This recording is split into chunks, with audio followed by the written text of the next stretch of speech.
मिस्र की सुंदर कामुक और रहस्यमयी रानी क्लियोपेट्रा का इतिहास। क्लियोपेट्रा इतिहास में एक ऐसी रहस्यमयी शख्सियत के रूप में दर्ज है जिनके रहस्य पर से पर्दा हटाने का सिलसिला अभी थमा नहीं है। उनके बारे में कहा जाता है कि वे जितनी सुंदर और सेक्सी थीं, उससे कहीं ज्यादा वे चतुर, षड्यंत्रकारी और क्रूर भी थीं। उनके कई पुरुषों से सेक्स संबंध थे। वे राजाओं और अन्य सैन्य अधिकारियों को अपनी सुंदरता के मोह पास में बांधकर उनको ठिकाने लगा देती थीं। इतिहासकार मानते हैं कि उन्होंने एक सर्प से खुद को अपने वक्ष स्थल पर कटवाकर आत्महत्या कर ली थी और कुछ मानते हैं कि उनकी मौत मादक पदार्थ के सेवन से हुई थी। रोम की 3 ताकतें। क्लियोपेट्रा को दुनिया की सबसे अमीर और सुंदर औरत माना जाता था। वे 3 ताकतवर पुरुषों की प्रतिद्वंदी थीं, जूलियस सीजर, मार्क एंथोनी और ऑक्टेवियन। जूलियस सीजर ने उन्हें मिस्र की रानी बनने में मदद की थी। अनेक कलाकारों ने क्लियोपेट्रा के रूप, रंग और उसकी मादकता पर कई चित्रकारी और मूर्तियां गढ़ी। साहित्य में वे इतनी लोकप्रिय हुई कि अनेक भाषाओं के साहित्यकारों ने उन्हें अपनी कृतियों में नायिका बनाया।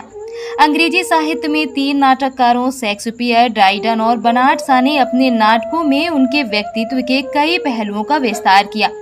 क्लियोपेट्रा पर कई फिल्में भी बन चुकी हैं। क्लियोपेट्रा का संबंध भारत से भी था और वे भारत के गरम मसाले, मलमल और मोती भरे जहाज सिकंदरिया के बंदरगाह में खरीद लिया करती थी।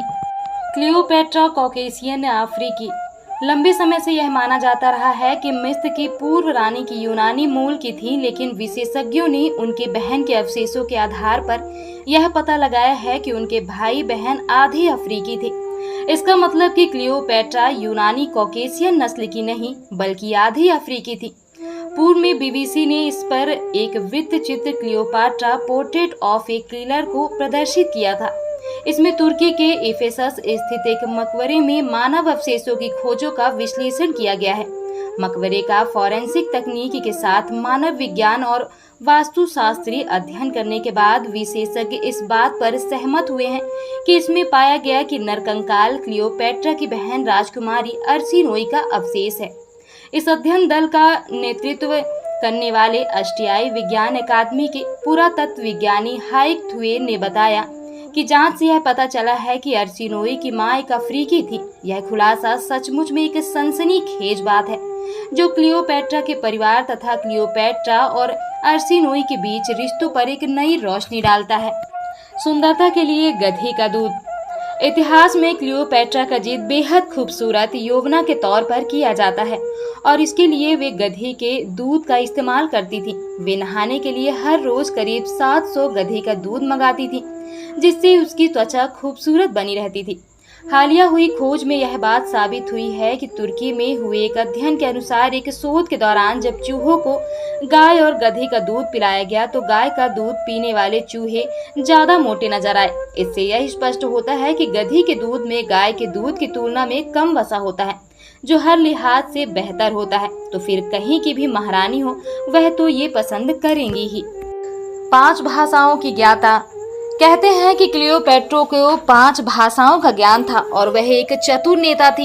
यही कारण था कि वे बहुत जल्दी से किसी से भी जुड़कर उसके सारे राज जान लेती थी और इसी के चलते उनका सैकड़ों पुरुषों से संबंध था। अपने शासन और अपने अस्तित्व को बचाने के लिए क्लियोपेट्रा को क्या कुछ नहीं करना पड़ा, यह बहुत ही रोचक है। फराओ वंश की अंतिम शासक।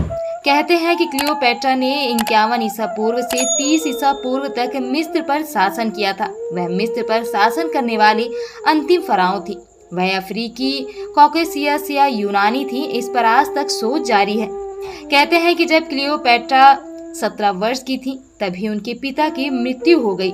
पिता की वसीयत के अनुसार उन्हें तथा उनके छोटे भाई टोलेमी दियोनेसिस को संयुक्त रूप से राज्य प्राप्त हुआ और वह मिस्री प्रथा के अनुसार अपने इस भाई की पत्नी होने वाली थी, लेकिन राज्याधिकार के लिए संघर्ष के परिणाम स्वरूप उन्हें राज्य से हाथ धोकर सीरिया भागना पड़ा।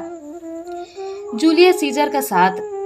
क्लियोपेट्रा ने साहस नहीं खोया। उसी समय जूलियस सीजर अपने दुश्मन पोपे का पीछा करता हुआ मिस्र आया। वहां उसने क्लियोपेट्रा को देखा और वह उसकी सुंदरता और मादक आंखों पर आसक्त हो गया।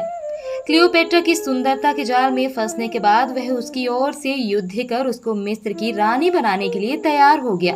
जूलियस सीजर ने टोलेमी से युद्ध किया और टोलेमी मारा गया। क्लियोपेट्रा मिस्र के राज सिंहासन पर बैठी। मिस्र की प्राचीन प्रथा के अनुसार वह अपने एक अन्य छोटे भाई के साथ मिलकर राज्य करने लगी, किंतु शीघ्र ही उसने अपने इस छोटे भाई को विष दे दिया। क्लियोपेट्रा के आदेश पर उसकी बहन अर्सिनोई की भी हत्या कर दी गई। जूलियस सीजर से क्लियोपेट्रा के संबंध। माना जाता है कि रोमन सम्राट जूलियस सीजर की रखेल थी। उससे एक पुत्री भी हुई, किंतु रोमनों को यह संबंध किसी प्रकार न भाया। रोमन जनता इस संबंध का विरोध करती रही। माना जाता है कि रोमन शासक जूलियस सीजर के जनरल मार्क एंथोनी का क्लियोपेट्रा पर दिल आ गया था। वह उसकी सुंदरता से मदहोश हो चला था। क्लियोपेट्रा को जब यह पता चला तो दोनों ने शीत ऋतु एक साथ अलेक्जेंड्रिया में व्यतीत की। कहते हैं कि एंथोनी से उनके 3 बच्चे हुए। दस्तावेजों से पता चलता है कि उन दोनों ने बाद में शादी भी की। हालांकि वे दोनों पहले से ही विवाहित थे। एंथोनी के साथ मिलकर उसने मिस्र में अपने संयुक्त रूप से सिक्के भी ढलवाए थे।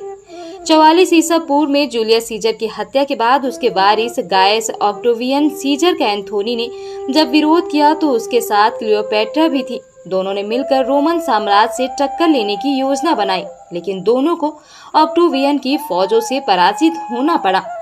क्लियोपेट्रा का पलायन। क्लियोपेट्रा अपने 60 जहाजों के साथ युद्ध स्थल से सिकंदरिया भाग गई। एंथोनी भी उसके पीछे पीछे भागकर उससे आ मिला।